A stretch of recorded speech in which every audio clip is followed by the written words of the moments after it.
Quiero que te imagines algo. Imagina un sistema financiero en el cual durante 80 años le ha faltado una pieza. Un hueco que lleva 80 años abierto. Un problema que el Fondo Monetario Internacional intentó solucionar en 1969, pero que fracasó estrepitosamente. Y un problema que el mercado privado resolvió exitosamente en la década de los 50, pero de una forma opaca, cara y sobre todo peligrosa. Peligrosa por las consecuencias, por el riesgo sistémico que supone. Ese hueco tiene una forma muy específica y muy concreta, tiene un contorno muy reconocible. Y ese contorno específico, esa forma reconocible, existe exactamente igual en un activo que muchos consideran especulativo. En este vídeo no te voy a hablar del precio de XRP, pero te voy a hablar de algo muchísimo más importante. No te voy a dar un target ni decirte cuándo comprar ni cuándo vender. Voy a explicarte algo muchísimo más interesante y que hará que quieras custodiar XRP a largo plazo y hará que te olvides del precio a corto plazo. Dejarás de mirar la gráfica, porque si ves este vídeo hasta el final, créeme que vas a entender la importancia sistémica de un activo digital como XRP. ¿Has escuchado bien? La importancia sistémica de este activo digital. Lo que voy a explicar en el siguiente vídeo es una descripción del sistema financiero que no te explicaron en la facultad y que lleva 80 años roto de la misma manera y que tienen la oportunidad por primera vez en 80 años de solucionarlo de forma definitiva. Por primera vez en 80 años existe una arquitectura técnica que podría repararlo de forma definitiva. Al final de este vídeo vas a entender y vas a mirar a XRP de una forma completamente diferente. No como una apuesta especulativa, que por desgracia es la actitud más extendida en el sector de activos digitales, pensando en el precio y en lo que va a ocurrir en los próximos 3 meses, y comenzarás a verlo de otra forma, como la pieza del puzzle que le falta al sistema financiero para ser completo. Lo verás como la pieza de un puzzle que 80 años de historia monetaria han estado definiendo sin saberlo. Y vamos a empezar por el principio, que no es donde crees que está. Todo el mundo conoce la historia del petrodólar, la he cubierto múltiples veces en mi canal. El petróleo se vende en dólares, es decir, eso crea demanda global a nivel internacional en dólares. Eso es lo que le da al dólar su poder, su superpoder, debería decir. Una historia limpia, simple y en gran medida incompleta, porque falta otra pieza de información. El petróleo no se vende en dólares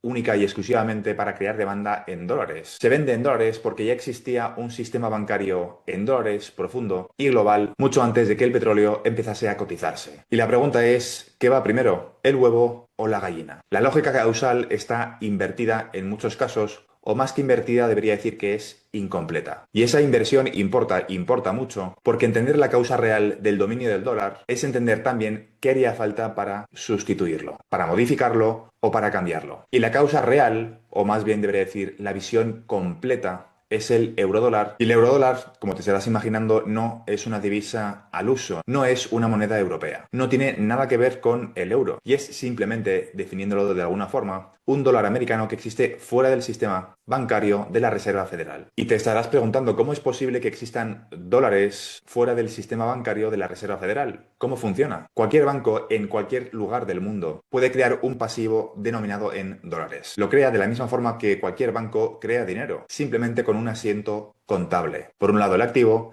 y por otro lado el pasivo. Lógicamente en dólares, sin necesidad de que intervenga la Fed. La Fed en este caso no tiene que autorizar absolutamente nada. Y la realidad es que esos dólares son completamente reales para el comercio internacional, pero la Fed no los ha creado. Sirven, por ejemplo, para el comercio internacional o también para, efectivamente, el mercado de derivados, que he cubierto muchas veces en mi canal y que está estrechamente relacionado con el eurodólar. Básicamente, el eurodólar son dólares funcionales que no han pisado nunca suelo americano y que ningún regulador americano supervisa directamente, está fuera de su jurisdicción. Dicho de una forma sencilla, los bancos crean los dólares y el comercio internacional utiliza esos dólares. Y cuando hay una crisis, que de vez en cuando hay una crisis, la Fed lo respalda. Lo que te acabo de describir es el preludio al petrodólar. Por eso Jim Richards explica tantas veces en las últimas y recientes entrevistas que, por ejemplo, el yuan no podría sustituir al petrodólar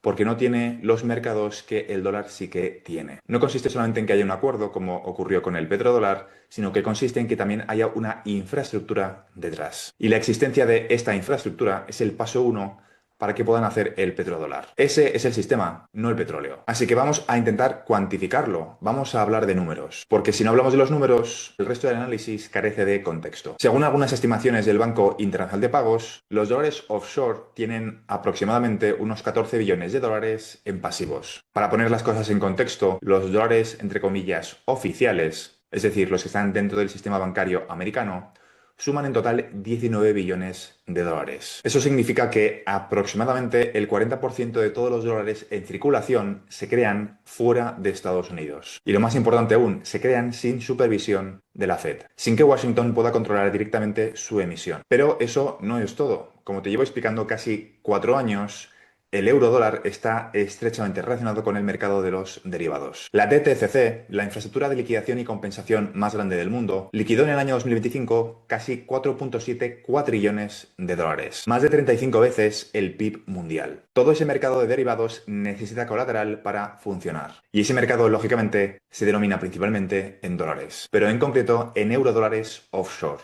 Y como consecuencia, si el mercado del eurodólar se tensa, el mercado de derivados también. Algo que Jim Richards explicó que podría provocar el conocido ICE 9, una congelación del sistema financiero. Por lo tanto, si se rompe, el mercado de derivados se rompe con él. Y de hecho, esto no es ciencia ficción, ya ocurrió en el pasado, en el año 2008 y en el año 2020. Cuando esto ocurre, lo que hace la Fed es activar unas medidas de emergencia para que el sistema continúe abierto, para que continúe lubricado, para que continúe con liquidez. Y a esto se le llaman líneas swap. Voy a intentar ser lo menos técnico a lo largo del vídeo, pero es muy difícil avanzar sin empezar a introducir algunos tecnicismos, pero repito, el vídeo va a ser sencillo de comprender. Básicamente lo que hace la Fed es prestar dólares a otros bancos centrales para que el sistema no colapse. Y en concreto, en el año 2022, en el mes de marzo, lo hizo con hasta 14 bancos centrales. Las líneas de swap, para resumirlo de una forma muy sencilla, son los mecanismos de rescate que utiliza la Fed para salvar al eurodólar. Pero aquí viene lo importante, ese mecanismo solamente funciona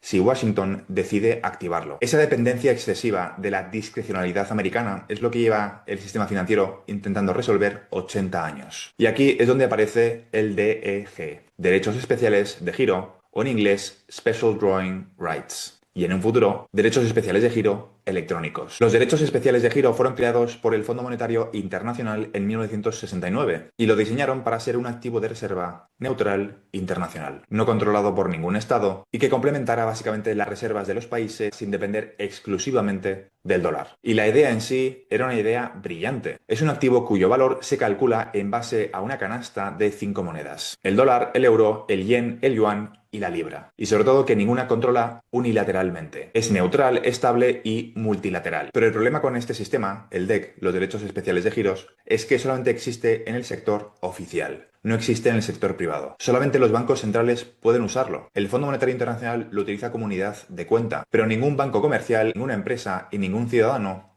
puede utilizarlo. Ninguno de ellos puede realizar una transacción en DEG. No se puede, por ejemplo, financiar una operación comercial con DEX. Y tampoco se puede utilizar como colateral en el mercado de los derivados. Dicho de otra forma, el DEG tiene una neutralidad que el sistema necesita, pero le falta una cosa: operatividad. No se usa. Es decir, el eurodólar soluciona algo que el DEG no soluciona, y el DEG soluciona algo que el eurodólar no soluciona. Y eso no es un accidente, es una política. Está diseñado para que sea así. En la conferencia de Bretton Woods de 1944, Keynes habló de un concepto que era bastante novedoso en aquel entonces, pero que ahora poco a poco empezamos a normalizar: el concepto de un Bancor, que es una propuesta muy parecida, por no decir exactamente la misma. Una moneda de reserva global que ningún país controla y que es neutral. Pero Estados Unidos dijo que no. El dólar acababa de consagrarse como moneda de reserva mundial y Washington no tenía ningún interés en crear un competidor institucional. Y el DEG o el SDR es el heredero mutilado de esa propuesta. El SDR o el DEG tiene la legitimidad institucional del Bancor de Keynes, pero carece de la infraestructura de la cual disfruta el eurodólar en el sector privado. ¿Para qué? Pues para que pueda ser utilizada. Dicho de otra forma, tenemos a dos sistemas diferentes intentando solucionar el mismo problema. El eurodólar ganó operacionalmente, pero es opaco, es procíclico y está políticamente capturado. Por otro lado, el DEG ganó políticamente, pero nunca llegó a plasmarse en el sector privado, en el sector real. Los individuos, las empresas y los bancos no pueden utilizarlo. Los bancos comerciales, quiere decir. Y por lo tanto, dicho de una forma sencilla, los dos son respuestas parciales e incompletas a un sistema incompleto y roto. Ninguno resuelve los tres problemas principales a la vez. ¿Qué tres problemas te estarás preguntando? Pues los tres problemas que XRP soluciona si se cumplen, o debería decir cuando se cumplan, ciertos requisitos. Pero para eso hay que descomponer las tres funciones que cumple el euro dólar y que podría cumplir XRP en un futuro, cuando, repito, se cumplan ciertos requisitos que, si me sigues, sabes que es bastante probable que ocurra porque está diseñado para que ocurra de esa forma. Lo que estamos viendo no es una transición aleatoria, es una migración controlada. Y aquí, antes de seguir, quiero hacer un pequeño inciso y explicarte que hay dos tipos de analistas. Me lo habrás escuchado decir varias veces. Hay una serie de analistas que en realidad no son analistas, son periodistas o fotógrafos financieros. ¿Eso qué quiere decir? Que simplemente se dedican a describir la realidad. Hacen una fotografía de la realidad. Cosa que está muy bien y es muy necesario, pero si quieres adelantarte a los acontecimientos, no basta con fotografiar lo que ya ocurre, sino que hay que intentar adelantarse a los acontecimientos. Igual que hace 4 años yo me adelanté y me mojé diciendo que Ripple iba a ganar el pleito y que se iba a convertir en un banco, cosa que acabó ocurriendo porque era bastante evidente que iba a ocurrir. Ahora, en el año 2026, hay que hacer exactamente lo mismo cuando se habla abiertamente del fin del petrodólar y de un nuevo petrocripto. No te quedes simplemente con el titular, ve más allá, adelántate a los acontecimientos. Yo no soy un analista o un divulgador que se dedique simplemente a escribir lo que está ocurriendo, sino que intento adelantarme a los acontecimientos, intento explicar las tendencias macro que van en aumento y también las tendencias que van decreciendo, las cosas que van a más y las cosas que van a menos, y con el cruce de esas dos tendencias intentar entender hacia dónde va el mundo, en concreto el sistema financiero. Así que te vas a encontrar a muchos analistas que te dicen que lo que estoy explicando no es posible porque el sistema no funciona así. Y es cierto que parte de lo que te voy a explicar, el sistema aún no funciona así. Pero lo que trato de cubrir en este vídeo es precisamente la transformación. No solamente explicar lo que funciona ahora, sino en lo que se va a convertir el sistema financiero. Y no me malinterpretes, muchísimos de estos analistas yo los admiro y los sigo y los consumo a nivel personal, pero muchos de ellos se quedan simplemente en el año 2026. Muchos de ellos han empezado a hablar de las monedas estables ahora, en el año 2025-2026, cuando fue aprobada la legislación, cuando en realidad cuando había que hablar de las monedas estables era cuando la legislación no había sido aprobada. Hay una serie de analistas que simplemente por evitar riesgo reputacional no se dedican a analizar lo que va a ocurrir en un futuro y se quedan simplemente en el año 2026. Con este esquema mental continúo explicando las tres funciones del eurodólar. Estas tres funciones que te voy a describir no son discutidas por otros analistas. Lo que sí que va a ser discutido es cómo continúa el sistema. Pero repito, para entender cómo XRP puede ser relevante en este contexto, hay que entender muy bien las tres funciones del eurodólar. Así que vamos con la primera. La primera función es la liquidación interbancaria transfronteriza. Cuando un banco en Manila quiere pagar a un banco en Frankfurt, tiene que pasar por una serie de bancos corresponsales. Cada uno tiene sus costes, sus comisiones, sus horarios y sus riesgos de contraparte. Con XRPL eso en realidad se liquida en 3 a 5 segundos, eliminando todos los riesgos. Finalidad inmediata, 24 horas al día, 7 días a la semana. Sin intermediarios y sin horarios de corte. Y sobre todo, lo más importante, sin riesgo de contraparte. Esta función XRP ya la cumple a nivel técnico hoy en día. La segunda función del eurodólar es actuar como colateral. El mercado de derivados, como te he explicado, necesita colateral. Hoy ese colateral se rehipoteca en capas invisibles al ojo humano, es decir, hay opacidad. Dicho de otra forma, el mismo activo se puede usar múltiples veces. Y todo ello sin que ningún regulador tenga visibilidad completa sobre lo que está pasando. Con XRPL esto es técnicamente imposible porque todo es auditable y en eso consisten precisamente las tecnologías de contabilidad distribuida, en hacer todo auditable, transparente. Y eso a nivel estructural es una mejora enorme. Y la tercera y la más interesante de todas es la expansión crediticia. Y aquí la objeción principal para que XRP pueda sustituir esas funciones es que XRP tiene una oferta fija. XRP no puede crear dinero de la nada como hacen los bancos con el eurodólar. Y eso es técnicamente correcto, pero incompleto, porque ignora algo que el propio sistema financiero ya usa con otros activos, como te voy a explicar a continuación. Cuando el precio del oro sube, los bancos que lo tienen como reserva pueden emitir más crédito contra el mismo colateral. Y todo ello sin comprar ni un solo gramo adicional de oro. A eso se le llama expansión crediticia por apreciación, es decir, el oro sube de precio, y al subir de precio pueden apalancarse más y crear más liquidez, más crédito. Y por eso mi tesis de que XRP se va a acabar convirtiendo en un Tier 1 Asset por parte del Banco Internacional de Pagos. Ese tiene que ser el requisito para que XRP pueda tener las mismas funciones, en este caso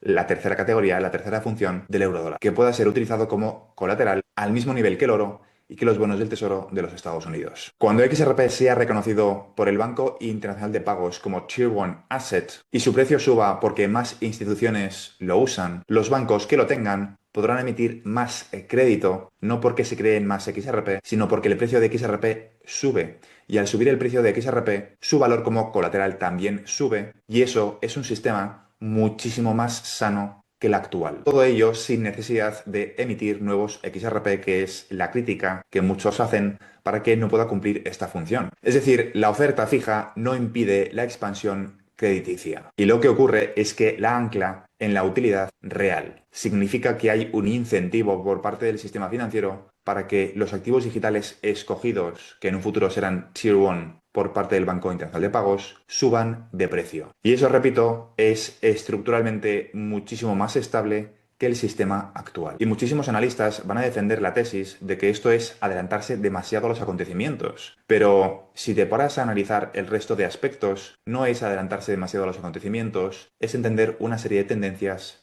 macro. Otra de las tendencias que nos da a entender que este sistema tiene fecha de caducidad es lo que está ocurriendo con el oro. Los bancos centrales llevan desde el año 2022 comprando oro a unos niveles récord. Básicamente una racha sin precedentes en la historia monetaria moderna. Pero el detalle que importa no es cuánto oro están comprando, sino quién está comprando. Polonia, China, India, Turquía, República Checa, todos ellos países emergentes. Y ningún país occidental es un comprador activo. ¿Por qué ocurre este fenómeno? Ocurre básicamente porque los bancos centrales, sobre todo los avanzados, tienen acceso directo a las líneas swap de la Fed, pero los bancos centrales de los países emergentes no. Eso lo aprendieron por las malas en el año 2022, cuando de repente vieron que sus reservas podían ser congeladas con un solo clic. Pero con el oro no puedes hacer eso. De hecho, el Banco Central de Rusia ha ido aumentando porcentualmente su exposición a oro, precisamente a raíz de estas maniobras donde las reservas en divisas quedaban congeladas. ¿Eso qué significa realmente? Eso no es una diversificación de cartera, eso es desconfianza en el actual sistema. Y me pregunto qué tecnologías o qué mecanismos pueden hacer que tener que fiarte de tu competidor ya no sea necesario. Lo que estamos viendo en realidad, dicho de otra forma, es una caída de los mecanismos basados en la confianza y el comienzo de los mecanismos basados en trustless, permissionless, en mecanismos en los cuales la confianza no es necesaria. Mecanismos automáticos, neutrales y descentralizados. Lo que estamos viendo, estas compras por parte de los países emergentes, es una reacción hacia la desconfianza activa en el sistema del dólar. Los que más tienen que perder son los que más se están protegiendo. Es decir, el mismo mecanismo que permite